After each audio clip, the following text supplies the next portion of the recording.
la voix Sky. Dites-moi, est-ce que vous trouvez pas qu'il commence à faire un petit peu froid ces temps-ci? On remet les pulls, les écharpes, on tombe un peu malade, on se met à cracher des miasmes dégueulasses par terre. Voilà, c'est... Mais on va pas non plus se plaindre, hein. À côté des grandes épidémies de l'histoire, comme la peste noire, par exemple. Vous en avez déjà sans doute entendu parler. C'est cette bactérie diabolique qui aurait décimé à peu près la moitié de la population européenne à l'époque du Moyen-Âge. Et cette pandémie a été ni plus ni moins que l'une des plus dévastatrices que la Terre ait connue. Heureusement, aujourd'hui, on peut soigner des maladies qui, en d'autres temps, auraient été tout simplement mortelles, comme la tuberculose, la syphilis ou la peste, grâce aux antibiotiques. Donc tout ça, c'est du passé. Enfin, pas tout à fait, puisque imaginez que cette bactérie refasse son retour en Europe.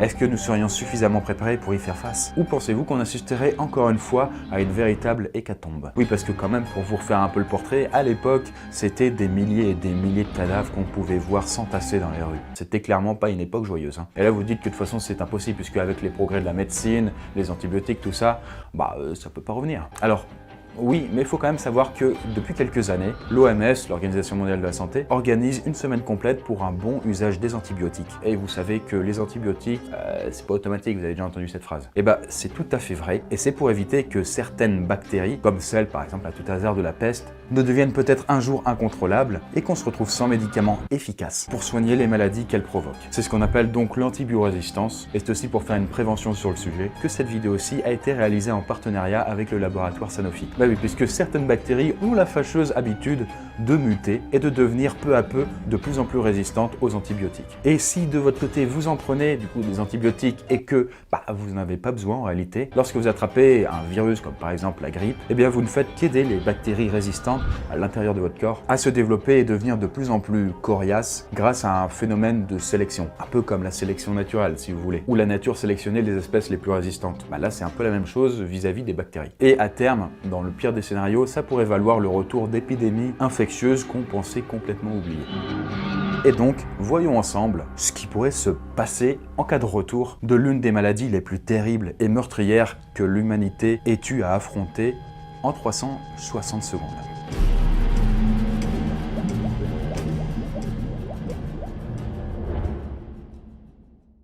Imaginez que la peste noire, qui a causé la mort d'environ 150 millions de personnes, au cours de l'histoire, refasse surface. Eh bien, non, n'imaginez pas, puisque, en réalité, la peste n'a jamais complètement disparu de la surface de la Terre. Eh oui, puisque la peste est encore loin d'être une maladie du passé. Aujourd'hui, les épidémies n'ont évidemment pas l'ampleur de celles que l'Europe a connues au Moyen-Âge. Notamment en 1347, lorsque 25 millions de personnes ont succombé en à peine 5 ans. Néanmoins, la peste continue de faire des victimes, à peu près 2000 tous les ans, essentiellement en Afrique et en Asie. Selon une étude parue dans la revue The American Journal of Tropical Medicine and Hygiene, ce sont pas moins de 21 725 cas qui auraient été recensés entre 2000 et 2009. De notre côté, notre continent, en parlant des Européens, reste épargné. Mais alors, qu'est-ce qui pourrait ramener la peste sur nos terres? Eh bien, on peut imaginer que la bactérie responsable de la peste bubonique, voilà la forme de la peste la plus répandue, nommée sobrement Yersinia pestis, devienne totalement résistante aux antibiotiques.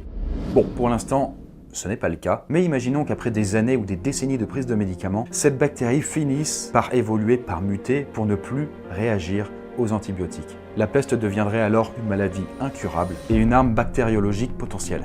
Et imaginez ce que cela représenterait pour une nation tout entière avec laquelle l'Europe serait en guerre. Bon, si on veut partir sur un scénario un peu moins complotiste, on peut aussi dire que la maladie reviendrait comme elle est déjà apparue, c'est-à-dire à cause des puces et des rats transportés par les navires et les conteneurs. Et rapidement, la vermine infectée chercherait de nouveaux hôtes et s'attaquerait donc aux humains, leur transmettant au passage cette terrible maladie. Alors bon, la peste est de retour et nous n'avons plus de quoi la guérir. Ok, mais alors qu'est-ce qu'on peut faire? Eh bien, déjà, si vous étiez contaminé par la peste bubonique, ça ne serait pas très agréable. Vous commenceriez dans un premier temps à ressentir une forte fièvre. Et si forte qu'elle vous laisserait dans un état de stupeur, les yeux hagards, l'air absent. Et en très peu de temps, vous deviendriez incapable de bouger ou de parler, votre corps essayant simplement de repousser l'infection de toutes ses forces. Ensuite, vos ganglions, ces petites glandes disposées un petit peu partout dans le corps et qui produisent nos anticorps, se mettraient à gonfler et formeraient des gros bulbons douloureux, remplis de... Non, je vous épargne ça, c'est assez dégueulasse. Et au bout de quelques jours, l'infection pourrait se généraliser à tout votre système sanguin, entraînant une septicémie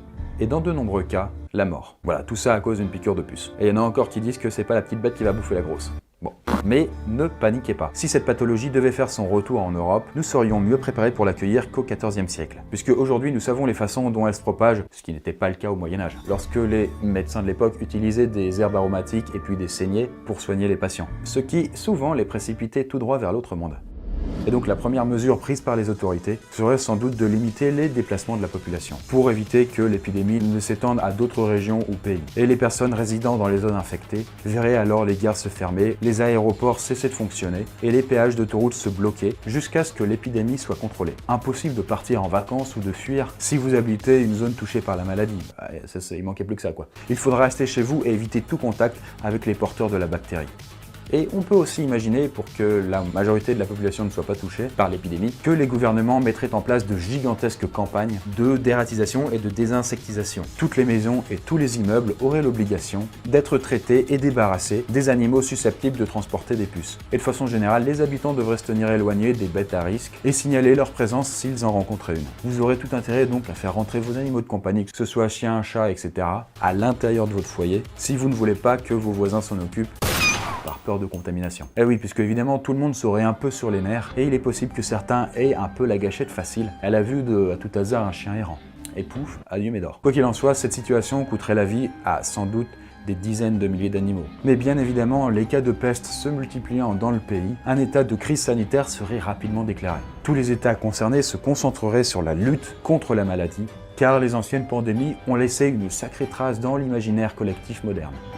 Sans antibiotiques, le moyen le plus efficace pour combattre l'infection serait d'assainir au maximum l'environnement. Il vaudra mieux prévenir que guérir, quoi. Puisque, bon, guérir sans médicaments, on pourra pas vraiment le faire, quoi. En gros, si vous chopiez la bactérie, il ne vous resterait plus qu'à prier pour que votre organisme gagne la bataille. Ainsi, tous les pestiférés qui auraient été donc contaminés seraient mis en quarantaine, isolés dans des centres hospitaliers spéciaux. Et étant donné que la maladie se répand rapidement, ces derniers risqueraient rapidement d'être encombrés, débordés, et le personnel médical, malgré toutes ces précautions, serait tout de même mis en danger et à son tour risquerait d'être contaminé. Et sans doute qu'au bout d'un certain temps, devant l'ampleur des dégâts, les centres se délocaliseraient petit à petit à l'extérieur des villes, dans des zones reculées, pour préserver les foyers de population de la contamination et écarter la bactérie des lieux de vie communs. On pourrait alors se retrouver avec d'immenses zones avec des accès réservés dans des campagnes ou des banlieues. Et même si nous serions certainement capables de contenir l'épidémie, au bout d'un certain temps, nous ferions inévitablement face à des milliers de morts. Alors, en conclusion, le retour à cette bactérie est-il impossible? Eh bien, en vérité, il est très peu probable que vous ayez à revivre l'ampleur des épidémies du Moyen-Âge. Néanmoins, d'autres maladies pas forcément plus sympathiques, comme les pneumonies ou les infections urinaires, ça peut être très douloureux, pourraient bien, de leur côté, devenir mortelles si nous continuons à utiliser et à abuser des antibiotiques comme nous le faisons. Et en France, nous sommes parmi les plus gros consommateurs d'antibiotiques d'Europe, et les infections devenues désormais résistantes tuent près de 700 000 personnes par an dans le monde. Et donc, si nous ne devenons pas responsables de notre consommation, le nombre de décès est estimé à 14 fois plus en 2050. Et donc pour agir contre ce risque, vous n'avez qu'à utiliser des antibiotiques uniquement lorsqu'ils sont prescrits par le médecin. Et n'insistez pas pour qu'il en donne si c'est pas nécessaire.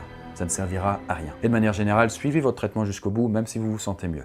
Et donc comme toujours, si tout le monde se met à agir raisonnablement, nous nous éviterons un paquet d'ennuis. Et qui sait, peut-être découvrirons-nous bientôt une solution efficace pour éradiquer dans le monde entier, une bonne fois pour toutes, l'horrible fantôme de la peste noire.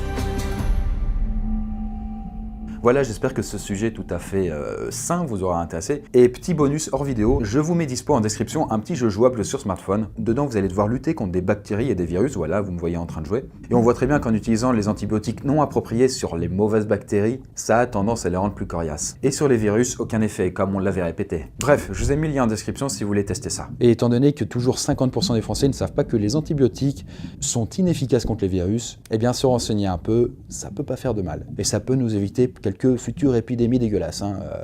Hashtag peste, tout ça. Voilà, bisous à tous et puis j'ai envie de dire, vive l'hiver, la meilleure saison d'entre toutes. Mais bon, ça c'est personnel, hein. Ciao.